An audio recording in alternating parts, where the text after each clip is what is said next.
It's so difficult speaking truth in a non-truth culture.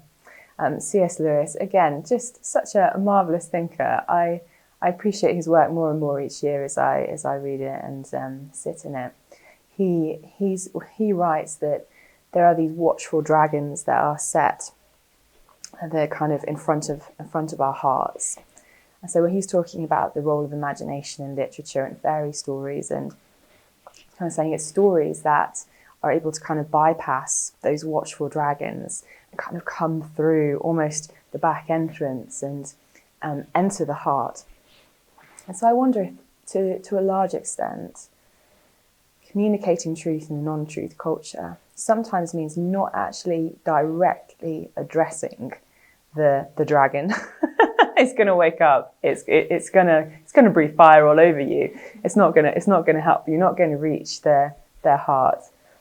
And so one of the ways in which, particularly thinking that there seems to be a reordering in evangelism and apologetics from credibility, which used to then lead to desirability, to instead desirability to credibility. So credibility, is those questions of, well, what is the evidence? Why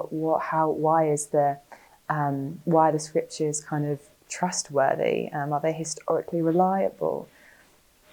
Very much a generation of baby boomers were asking those questions, and then that led to the questions on desirability. Well, how is this relevant to my life? What difference is this going to make? Is this good? Whereas, coming through postmodernism, late modernity, it's now the desirable questions that are first. Like, how is this relevant to me? Is this good? But then that leads to the credibility questions of how do I know that this is true? And so, because the desirability questions kind of front load any credibility questions when it comes to talking about truth, one way in which we can kind of steal past those watchful dragons is by inviting kind of our friends and colleagues and strangers to come and taste and see the church, the quality of redeemed relationships in community. And as we kind of love and as we forgive one another, they're able to see that, here is a truth that I can't account for. This doesn't make sense to me, because not everybody's doing what feels right and good to them all the time. They seem to be laying down their lives for one another in repentance and belief. Why is that? Because this actually looks really, really attractive. And I think it's as we do that, so it's no less than, so as we live for Jesus, we do also want to speak for Jesus. But I think as we invite people into community, as they taste that quality of redeemed relationships, they then think, well, how is this possibly true? And that gives us an opportunity to then speak.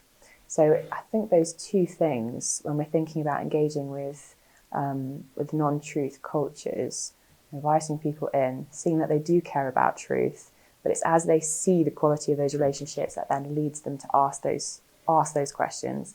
Whereas, often if you were to start head on with, you seem like you're very suspicious about, the hypocrisy of Christianity. Tell me more about that.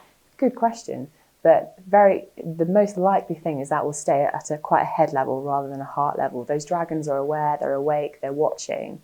Whereas if you bring people into community, that's an opportunity for us to actually meaningfully engage our hearts with theirs and theirs with ours as they see what it looks like to be known and loved by the God of the entire universe.